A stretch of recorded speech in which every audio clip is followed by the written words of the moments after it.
Hello, everyone. Welcome to this week's Karma Cards.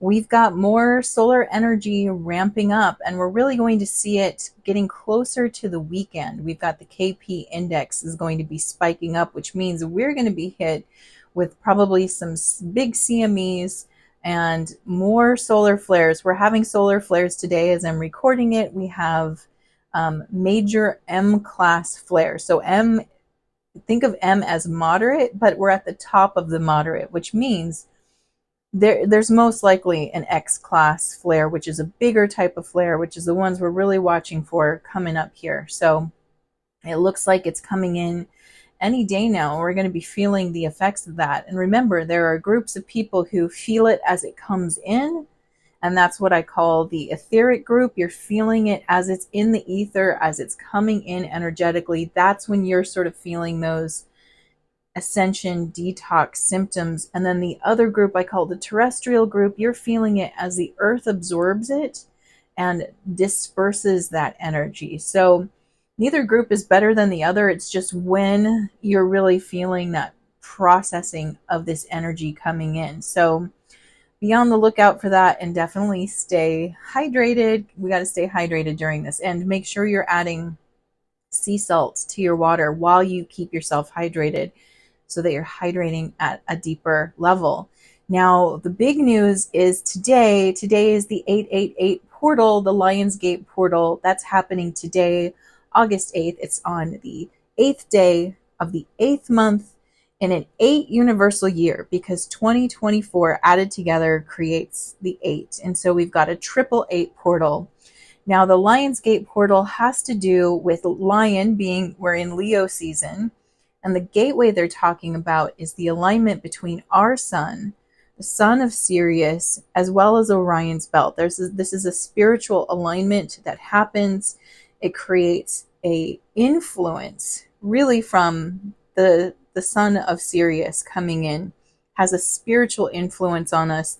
It amplifies our ability to create. So Leo is about using the will in an intellectual way. So anytime we're talking about a fire sign, we are talking about the aspect of energy, which is our will, right? So the fire represents sort of the spiritual will. And in Aries, where it begins, is just the dominance of the will to live, the will to go out there and get it. When it comes into Leo, this is where it's been refined, right? So if you look at our zodiac circle as like a circle of life, Aries is the beginning point. That sort of represents a baby. By the time we get to Leo, we've been through our spring.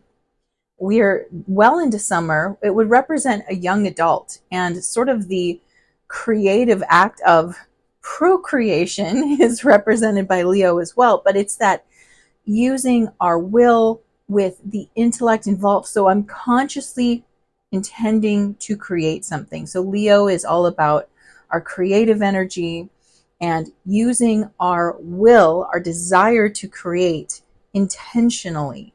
And it's such a beautiful energy. And often this gate represents manifestation as well, because the number 8 in numerology talks about the manifestation point. So if we're looking at the numbers 1 through 9, which is the Pythagorean numbers that we're looking at, 1 through 9, it tells a story as well. The number 1 would represent the beginning point, and let's say the seed point.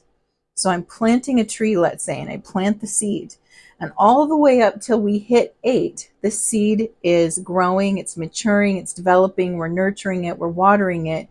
When you hit number 8, that would represent the tree bearing the actual fruit. So the number 8 is associated with us physically manifesting that which we desire.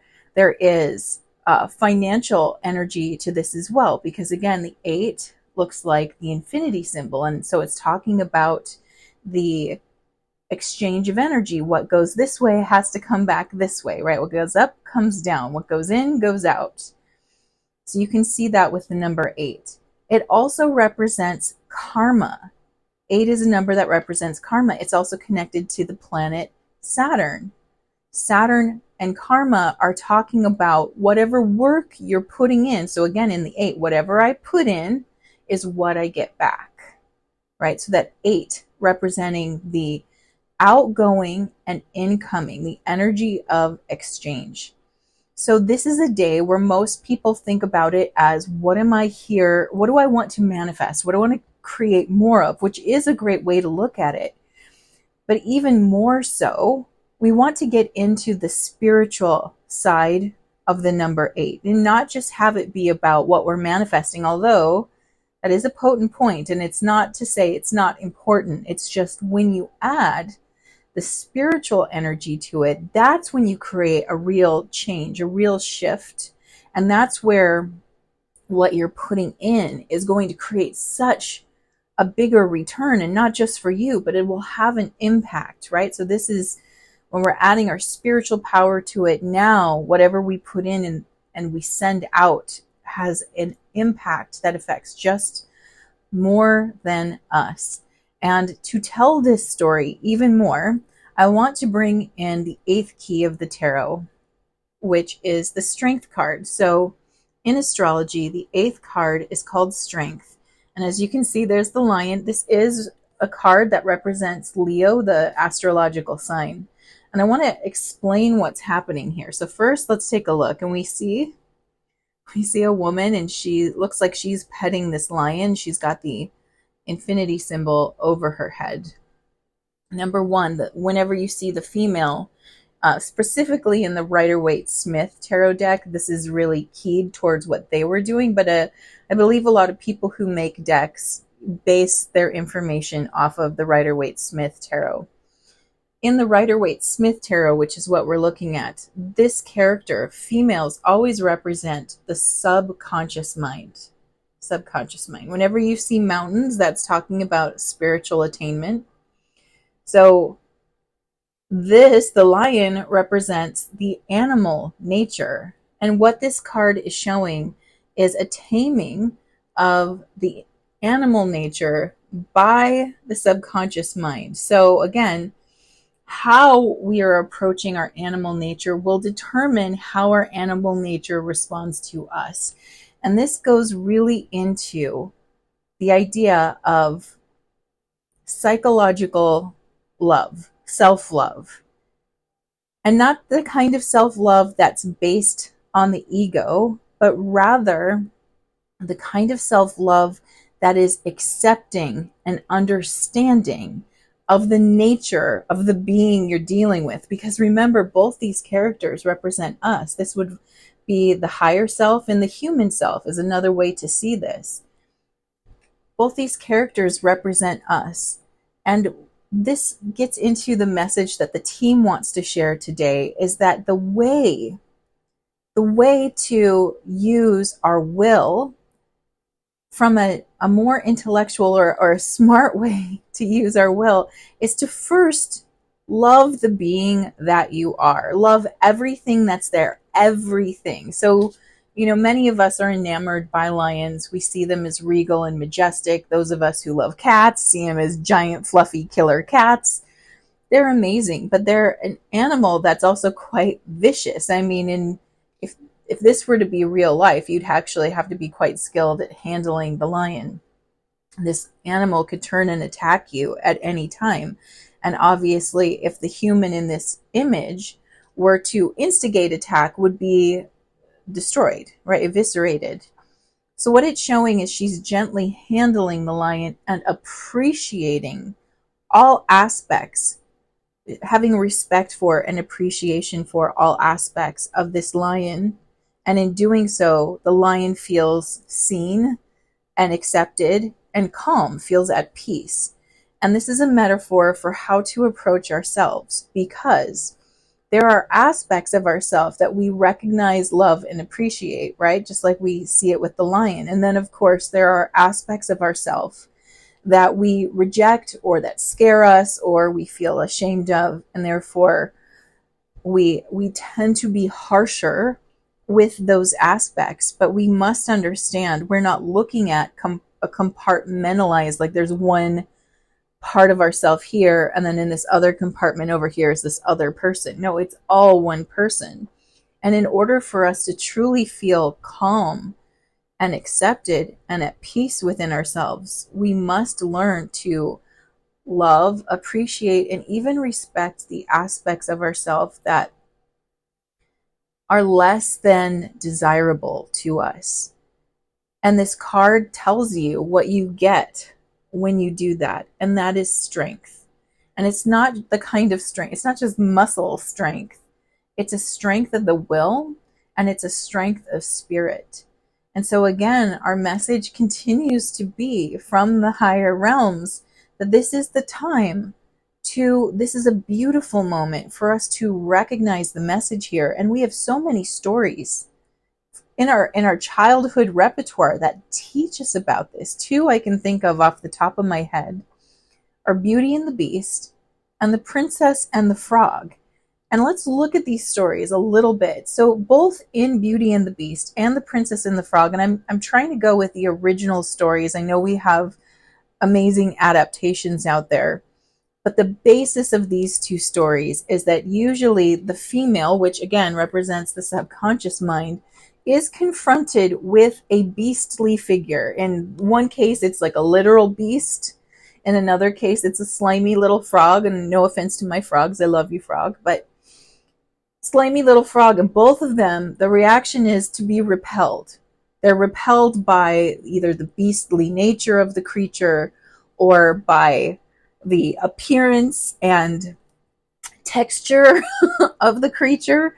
And it isn't until they spend time with that creature that they not only get over their repulsion, they learn to like, understand, appreciate, and even love them. And in the end, it is a true love story. These stories are metaphors for us meeting the parts of ourselves that we have a natural instinct to reject. Either it's our anger and it's inappropriate, or it's some dark secret feeling we have that created a deep sense of shame. It's the guilt we have for wanting to be seen or appreciated or accepted. It's the sadness that we hold over something that we just feel hurt by over and over again. It's something that, again, there is an instinct in us at a younger age, or just at a younger spiritual age even. At a younger spiritual age, our impulse is to reject it. It is too ugly. It is too unbearable. It is too grotesque for me to accept. I cannot. And in order to be accepted, I must shun this. As we mature spiritually, we realize this is a lifelong companion. It doesn't matter if we've walled it away to some degree. It's not going anywhere. Just like Beauty is sort of stuck with the beast and the princess is stuck with the frog. These are our companions, whether we like it or not. They're on the journey with us. And in order for us to continue our spiritual journey, we must learn to love our companions. And isn't this a beautiful metaphor? Because it does start with what is within, but it also is a reflection of what is without. Whether you like it or not, the people in this world, some of them you love, some of them not so much. We don't get to wall off the parts of humanity we don't understand or don't really align to us. They're there and they're with us. And at some point, as we spiritually mature and learn to accept that this is my companion, this piece of myself that for whatever reason, it's awkward, it's uncomfortable, it's painful to be with, it's a companion of mine. When we learn to embrace it and understand it and even appreciate it and eventually love it, we will be able to do this for those around us that, again, feel like a mismatch in energy to us. They're still our companions. They're still coming with us. We don't get to leave them behind as much as our outside world sort of fantasizes about that there's going to be some sort of cleansing where only some will be here and the rest won't. That is a mythology, I feel, that comes from the ideology of separation. And since we're not about that, we're about the oneness and recognizing that is the one true law. That ideology has to go. It's not the people that have to go, it's the ideology, and recognizing that whether I like it or not, this is my companion. These are my companions. This part of me is my companion on this journey. And me, the person who wants to reject it, has to do the job of seeing its value, right? It's beauty that has to see the value in the beast. It's the princess that has to recognize the value of the frog. And when they do that work, then the transformation occurs. There is a beautiful transformation that occurs. And we're in that window of time where we're the princess, right? We're Tiana, or we're Belle, or whatever you want to look at it. You know, whoever you are that hero on that journey, recognizing this is my companion. For better or worse, I am here with you. And it only gets better when I try to understand, recognize, appreciate, and ultimately end up loving the companion on my journey. And then I see its value. And then I understand why the universe put us together, why we were meant to be, why this compartmentalized part of myself was meant to be on this journey. I suddenly see it. When I see it, I fall in love. And that creates transformation, which creates strength. And so with that, let's see what else the karma cards want to add to today's message. Right. If you're new to karma cards, let me quickly show you how these work. I have 3 decks here: planets, signs of the zodiac, and the houses of astrology. And I've already asked my team, what is the message for this week? And I've got 2 sets of answers, a set in red, which are action related, and a set in blue, which are outcome related. And the way that you play is you tune in with that beautiful intuition of yours and feel what is the guidance you need right now. Are you looking for action related guidance or outcome related guidance? And of course, you can always choose both. And again, this is over the next 7 days. Speaking of which, the timing for this reading is August 8th through August 15th. And the flavor, well, we've got Neptune. Neptune is our planet this week, and it's the one where there's an abstract energy we're working with here. And it's important for us to know that this work that I'm asking you to do, it would help you actually to use the metaphor of the fairy tale, whether it's Princess and the Frog or Beauty and the Beast, or another story you know that has that same plot line that I was talking about. It would help you to use that because we're working with abstract concepts right now. In the sign of Sagittarius, which is talking about our spiritual maturity. Sagittarius is one of it's the 3rd fire sign actually, and it represents the wisdom that we gained from our work that we did in Leo. So this is talking about the wisdom we are going towards, the 40,000 foot view we get to see once we do this integration work in the 2nd house. Now, the 2nd house, going back to the number 8, it does represent financial reward or manifestation. It talks about the money and the possessions on the material plane, but it's also talking about what it is you value. Super important. Spiritual action at this time: inspire others with your highest ideals patiently. Well, ultimately, the highest ideal I see is our ability to see our oneness, that the law is one, that the ultimate spiritual law is that of one. Everything here is connected and created together. And you can even look at it as like, this is one being. We're inside of a singular being, having a unique experience inside a singular energy. How are we going to demonstrate that for others, right? And again, this is practicing. It always starts with ourselves. That's always the answer. Work on it within yourself. Once you have learned to accept, love, and appreciate that within yourself, you will start just living that by an example. You will be the example for others to be inspired by it, at how you are at peace with yourself. And I think we see this with confident individuals, and confidence is one of the qualities of Leo. True confidence, not bravado is when you are so comfortable within yourself, others feel comfortable in your presence. And I think that's how we'll teach it by example. Be so okay with who you are that in your presence, others feel okay with themselves. That's when you know you've really hit the nail on the head. And patiently too. Like I like to give people the benefit of the doubt that they're trying. Maybe not all the time, but I think the majority of time people are trying. There's always going to be an exception to the rule, but in general, they're trying to do their best. I think that is something that not only can you gift other people, but you should gift that to yourself. That even in those moments where I cringe at my choice or I regret my action, I did the best I could with the information I had in that moment. And, if you've had low moments, if you hit a low moment and you're like, wow, I could have done better than that. Yes, in hindsight, yes, you could. In that moment, the options, for whatever reason, felt very limited.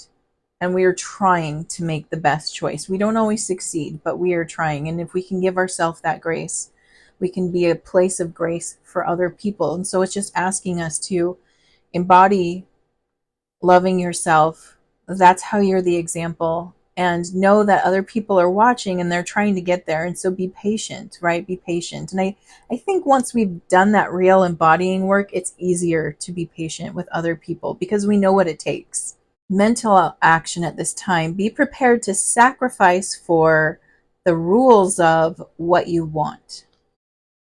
Yeah, you're going to have to let go of something to gain something. That's just how this works. So, for example, if you want to gain confidence, you're going to have to let go of pushing against yourself. You have to be on your own side. That's what's going to give you the confidence, right? If you want to feel peace, you're going to have to let go of where you're resisting peace. So this is always the spiritual conundrum, is like, if you want a different state, you have to let go of the state you're holding on to, and you need to identify it. So if I don't feel at peace, I have to let go where I'm resisting peace. And usually that's, well, I would be at peace if this other thing was okay. Well, you're going to have to let go of that other thing being okay for you to be at peace, right? I will love my body when I lose the weight. That's another one. Well, you're going to have to let go of when I lose the weight so you can love your body, right? Because that's conditional love, and we're talking about an unconditional state. If you're wanting that unconditional love, you're going to have to let go of the conditions. Physical action at this time. Yielding is the only way to get it out in the world and get what you need. Again, our action is a non-action. It's a don't do something rather than a do something. Let go of something. Surrender to something. This moment is a perfect moment. And what I mean by that is that everything you could need in this moment is actually here for you. If you don't feel that, there's usually something that's blocking you in the mind from perceiving it. The acceptance that you feel like you're not getting, it's because you're not accepting yourself. The peace that you feel a lack of is because you're focused on things that create a lack of peace. Right? The love you feel, the appreciation you're waiting for, you're actually not giving to yourself. So again, we have to yield. We have to surrender these feelings and recognize that the outside world is only being a vibrational match to our internal state. That's it. So if we feel internally like I'm not getting validated, and then we're out in the world and we're waiting for that validation and we're not getting it, it's because we're not giving it to ourselves. It always starts within. And this world tricks us a lot. The outside world is very tricky. It often confuses people into thinking, first I get it from the outside, then I feel it from within. And then people get it. You'll get the validation, the love, the acceptance, the appreciation, the peace, whatever it is will come from the outside. And you might feel it for 5 minutes, maybe longer if you can really hold on to it. But eventually that feeling fades. and you need it again from the outside world. The reason it's not sticking around is there's nothing for it to stick to. That sense within yourself of the thing that you're looking for outside there must be present for it to feel like it lands. And the only reason it feels like it's lands in you is because you gave it to yourself. It's a really interesting thing once you start giving yourself that which you've been searching for, is that when you get it on the outside, it still feels great. And the feeling is still fleeting. It's already like, it's just confirming what's already in you. And so it's great when you get it, but you're fine if you don't. Right, so now let's look at outcomes for Neptune in Sagittarius in the second house of worth and value. Spiritual outcome at this time, the idealization of insights to understand your beliefs. So we're in another aha period. This is nice. I kind of like it. We're getting a lot of self-awareness in this window of time for these last few weeks. They've really been encouraging us to pay attention and recognize what's going on, especially on the inner plane, because that's the plane that counts the most right now. That's the plane that affects your perception, which will affect your experience. And so they've really been honing us, or asking us to hone with them in this period of time. And so again, we're going to hit this sort of high as we get it. So we get the aha, and the idealization is what I would call an aha high. We feel high on our own supply here of awareness, and so it's like we've taken it up to its highest level, and we're getting clearer on how these new awarenesses of ourselves work with our belief system, or if it causes our belief system to shift. So it's giving us an understanding of what we're believing about ourselves, and then ultimately the world outside of us. And again, I see flashing. It's like we hit a jackpot in awareness, and it gives us a sort of high. Like, I finally got it. The high might be temporary, because I feel like there's a little more work to do, but it doesn't mean you didn't get it. It just means this thing is, they're showing me a red carpet rolling out. So it's like, as you start to see the red carpet part, you get really excited and you're like, I'm here, I'm on the red carpet, I got it. And then if you keep looking, you'll notice the red carpet just keeps unrolling. There's more to get. We just kind of get a win, a feeling of a win initially, which is good. We need that. Mental outcome at this time, confusion regarding the wisdom of what you value. Okay, so here's the sort of, so we got our high, then we see the carpet roll out, and then we're like, there's more, and we come down a little bit. So the mental confusion, this is always because Neptune is involved. Neptune does not deal with the left hemisphere. It doesn't talk in a linear or logical fashion. It's more like a dream, where after the dream, you can sort of sit there and meditate on it and kind of pick out the message from a really abstract presentation. The mind right now is getting that abstract presentation. And so there is wisdom. They talk about that. There's nuggets of aha right here, but you're still having to piece it together. It's not linear in its presentation. It's not logical. It's not cut and dry or straightforward. It's like getting chunks of the dream, but you're still in the dream, and the dream's still going, and you're in those abstract parts where you're like, how did I go from this scene to that scene? In the dream, you understand they're connected. When you wake up, you look back and you're like, how was I at a hotel and then flying through the air? What does that mean? Now, outside the dream, you're very confused. In the dream, made perfect sense.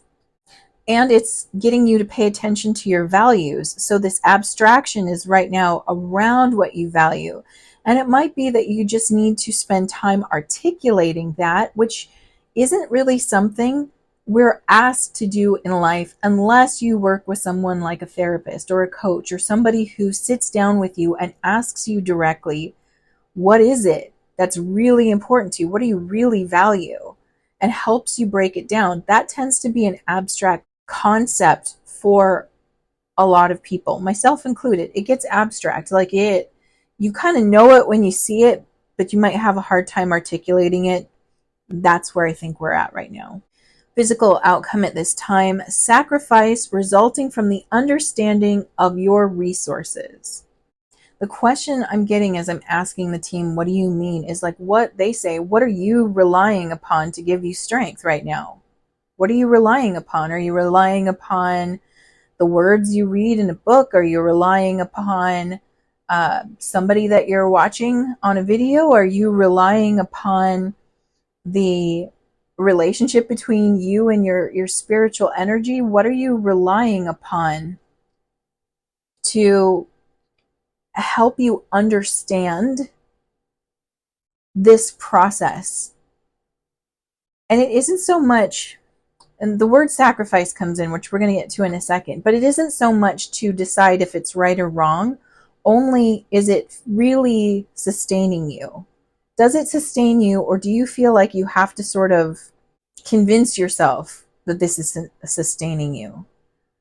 And there is no right answer to this. I can't tell you what that is, what your resources are, only that maybe some of them aren't feeding you as well anymore, or aren't necessary anymore, or are over relied upon sometimes, which is, it can happen. I mean, we can use healthy things as a crutch just as much as we can use unhealthy things, right? So I feel like this is asking us to balance a little. And the sacrifice is, again, let it go or step back.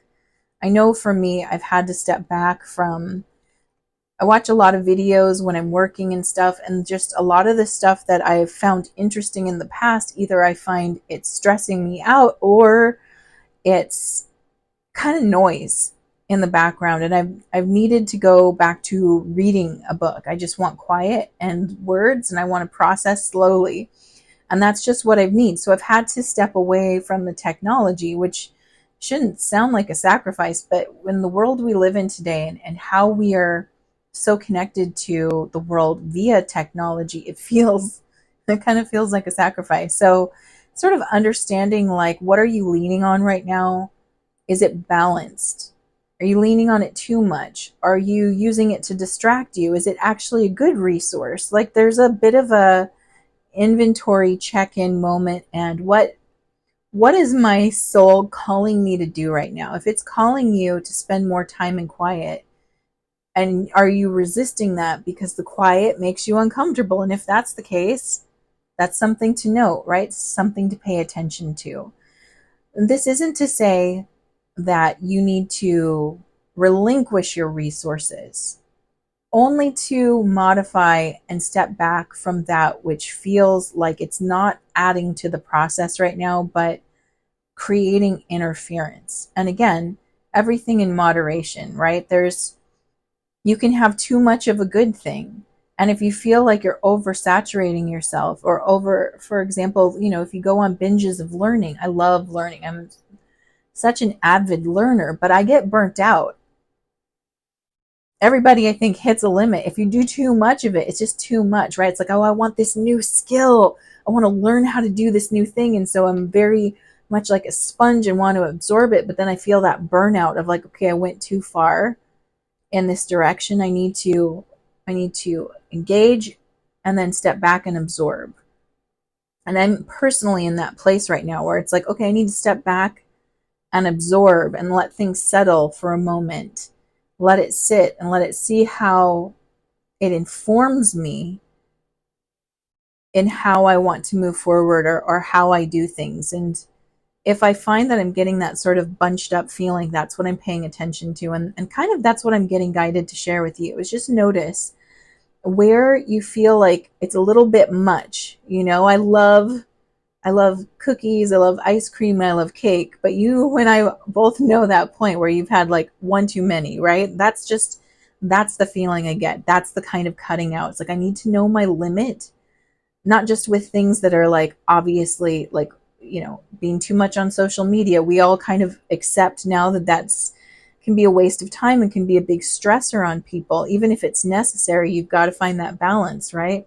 That might be something where we're like, oh, I kind of deem that as a bad thing or a wasteful thing. But even things that are like really good, like meditating for hours at a time. I would never knock that, but unless you're practicing to be a legitimate monk, you've got a life to live, and you didn't sign up in this life to hang out on a mountaintop unless you're already there, which if you are, amazing.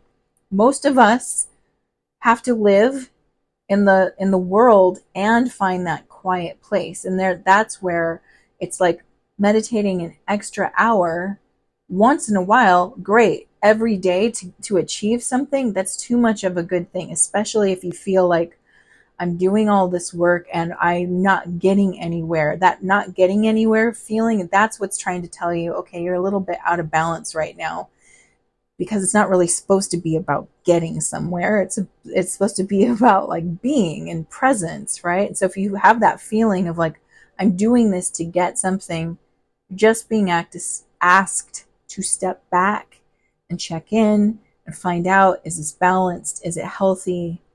Because right now it's about finding that quietude inside by accepting it. It's okay. And anything that we're doing right now, short of harming ourselves or another person, it's about the experience. It's about learning. And so the pendulum naturally swings one way and it'll swing the other. And at some point it will find its balance point.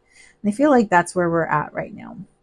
So with that, I'm sending you so much love. Mwah.